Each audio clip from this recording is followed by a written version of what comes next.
All right, good morning, everyone. June the 15th, 2 Kings chapter 2. This is a pretty cool chapter in the Bible about Elijah as he is taken up into heaven.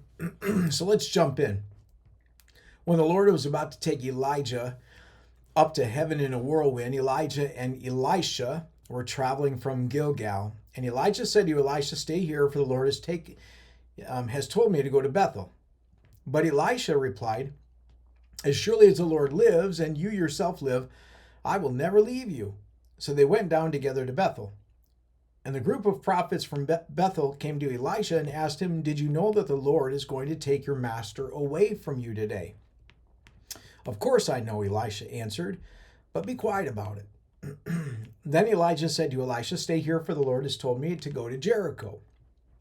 But Elisha replied, "As surely as the Lord lives and you yourself live, I will never leave you." So they went on together to Jericho. And then the group of prophets came from Jericho came to Elisha and asked him, "Did you know that the Lord is going to take away your master away from you today?" "Of course I know," Elisha answered, "but be quiet about it." Then Elijah said to Elisha, "Stay here, for the Lord has told me to go to the Jordan River." But again Elisha replied, "As surely as the Lord lives and you yourself live, I will never leave you." So they went on together. Well, 50 men from the group of the prophets also went and watched from a distance as Elijah and Elisha stopped beside the Jordan River. Then Elijah folded his cloak together and struck the water with it. And the river divided, and the two of them went across on dry ground. And when they came to the other side, Elijah said to Elisha, "Tell me what I can do for you before I'm taken away." And Elisha replied, "Please let me inherit a double share of your spirit and become your successor." "You have asked a difficult thing," Elijah replied. "If you see me when I'm taken from you, then you will get your request. But if not, then you won't." As they were walking along and talking, suddenly a chariot of fire appeared, drawn by horses of fire. It drove between the two men, separating them, and Elijah was carried by a whirlwind into heaven. And Elisha saw it and cried out, my father, I see the chariots and charioteers of Israel." And as they disappeared from sight, Elisha tore his clothes in distress. Then Elisha picked up Elijah's cloak, which had fallen when he was taken up. And then Elisha returned to the bank of the Jordan River, and he struck the water with Elijah's cloak and cried out, "Where is the Lord, the God of Elijah?" And then the river divided, and Elisha went across. When the group of prophets from Jericho saw from a distance what happened, they exclaimed, "Elijah's spirit rests upon Elisha." And they went to meet him and bowed to the ground before him. "Sir," they said, "just say the word, and 50 of our strongest men will search the wilderness for your master. Perhaps the Spirit of the Lord has left him on some mountain or in some valley." "No," Elisha said, "don't send them." But they kept urging him until they shamed him into agreeing, and he finally said, "All right, send them." So 50 men searched for 3 days, but did not find Elijah. Elisha was still at Jericho when they returned. "Didn't I tell you not to go?" he asked. I just want to point something out here real quickly before we go on. I love this. Elisha insists on being close to Elijah because he wanted the blessing of God. He is willing to pursue it. He's willing to stay close. He doesn't take any excuse. First, Elijah says, "Hey, I need to go to Bethel. You stay here." And Elisha's like, "There's not a chance. I'm missing the blessing of God. I'm not going to let you go and stay behind." And in some ways, it's reminiscent of when Elijah first calls Elisha to be his mentee. You know, he's "Come on, be my disciple. I'm going to train you in the ways of God," right? And remember, he throws the cloak over Elisha when he first finds him because he's plowing the ground. And remember, Elisha says, "First, before I go, let me say goodbye to my parents and everything." And, and so there was a pause. There was this moment. And it's interesting because now in this moment,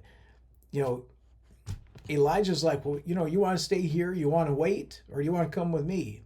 And Elisha's like, "No, I'm coming with you immediately.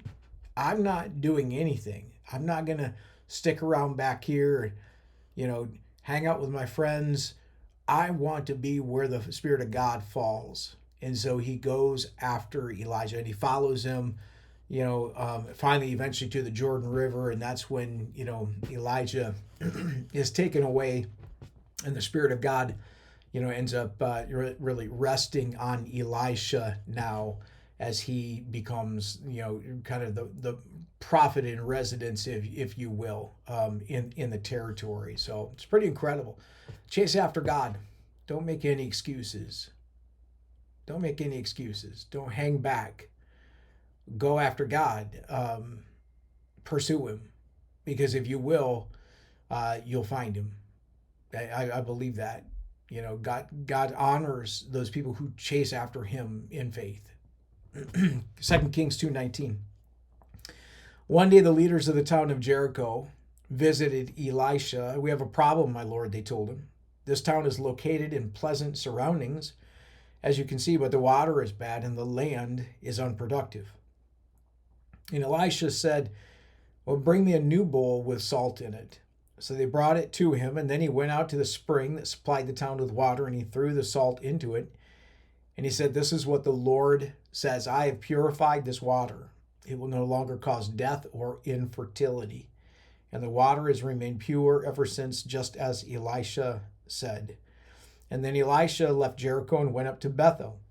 And as he was walking along the road, a group of boys from the town began mocking and making fun of him. "Go away, Baldy," they chanted. "Go away, Baldy." And Elisha turned around and looked at them, and he cursed them in the name of the Lord. And then 2 bears came out of the woods and mauled 42 of them. From there, Elisha went to Mount Carmel and finally returned to Samaria. He faces off with a gang, 42 young men who were harassing him, and God protects Elisha. It's a reminder of what can happen even when you're outnumbered, if you've got God on your side. 2 Kings 4. One day the widow of a member of the group of prophets came to Elisha and cried out, "My husband who served you is dead, and you know how he feared the Lord. But now a creditor has come, threatening to take my 2 sons as slaves. What can I do to help you?" Elisha asked. "Tell me, what do you have in the house?" "Nothing at all, except a flask of olive oil," she replied. And Elisha said, "Borrow as many empty jars as you can from your friends and neighbors. Then go into your house with your sons and shut the door behind you. Pour olive oil from your flask into the jars, setting each one aside when it is filled." And so she did as she was told. Her sons kept bringing jars to her, and she filled one after another, and soon every container was full to the brim. "Bring me another jar," she said to one of her sons. "There aren't any more," he told her. And then the olive oil stopped flowing. When she told the man of God what had happened, he said to her, "Now sell the olive oil and pay your debts, and you and your sons can live on what is left over." Boy, that's such a great story, isn't it? He's the God who can cause the oil to not run out, but not just not run out, to be in abundance.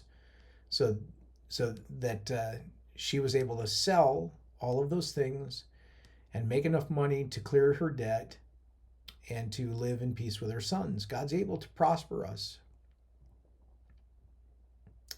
when and where it's necessary. Such an incredible thing. God's able to take care of us. 2 Kings 4:8. One day Elisha went to the town of Shunem. A wealthy woman lived there, and she urged him to come to her home for a meal. And after that, whenever he passed that way, he would stop there for something to eat. So she said to her husband, "I'm sure this man who stops in from time to time is a holy man of God. Let's build a small room for him on the roof and furnish it with a bed, a table, a chair, and a lamp. Then he will have a place to stay whenever he comes by."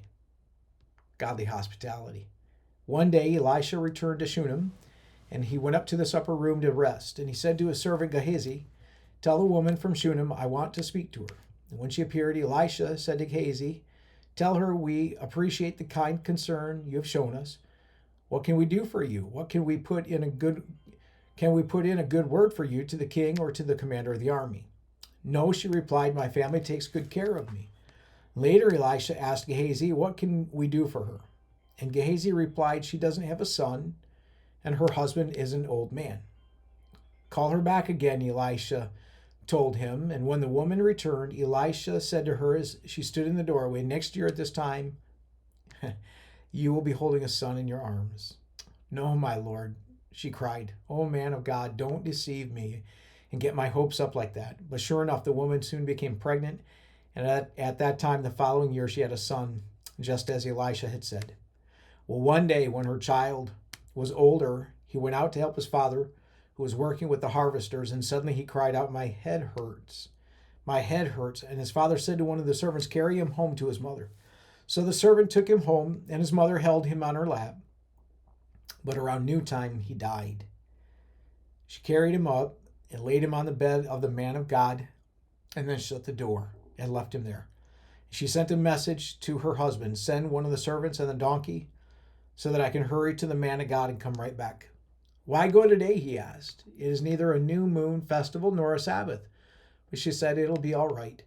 So she saddled the donkey and said to the servant, hurry, don't slow down unless I tell you to. And as she approached the man of God at Mount Carmel, Elisha saw her in the distance. He said to Gehazi, look, the woman from Shunem is coming. Run out to meet her and ask her, is everything all right with you and your husband and your child? Yes, the woman told Gehazi, everything is fine. But when she came to the man of God at the mountain, she fell to the ground before him, caught hold of his feet. And Gehazi began to push her away. But the man of God said, leave her alone. She's deeply troubled. But the Lord has not told me what it is.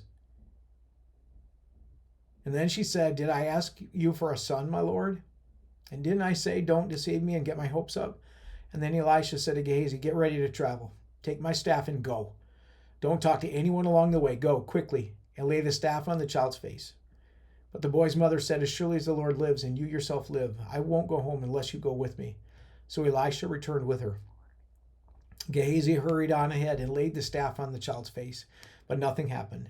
There was no sign of life. He returned to meet Elisha and told him the child is still dead. When Elisha arrived, the child was indeed dead, lying there on the prophet's bed. He went in alone and shut the door behind him and prayed to the Lord. And then he lay down on the child's body, placing his mouth on the child's mouth, his eyes on the child's eyes, and his hands on the child's hands. And as he stretched out on him, the child's body began to grow warm again. And Elisha got up, walked back and forth across the room once, and then stretched himself out again on the child. This time the boy sneezed 7 times and opened his eyes. Then Elisha summoned Gehazi, called the child's mother, and he said, and when she came in, Elisha said, here, take your son. She fell at his feet and bowed before him, overwhelmed with gratitude. And then she took her son in her arms and carried him downstairs. Elisha now returned to Gilgal, and there was a famine in the land.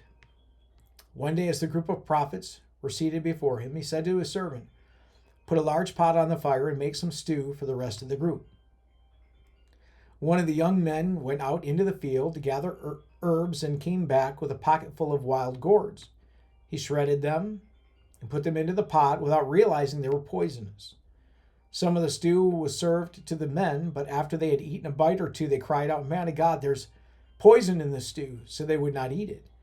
And Elisha said, bring me some flour. And he threw it in the pot and said, now it's all right, go ahead and eat. And then it did not harm them. One day a man from Baal Shalisha brought the man of God a sack of fresh grain and 20 loaves of barley bread made from the first grain of his harvest. And Elisha said, give it to the people so they can eat. What? His servant exclaimed, feed 100 people with only this? But Elisha repeated, give it to the people so they can eat.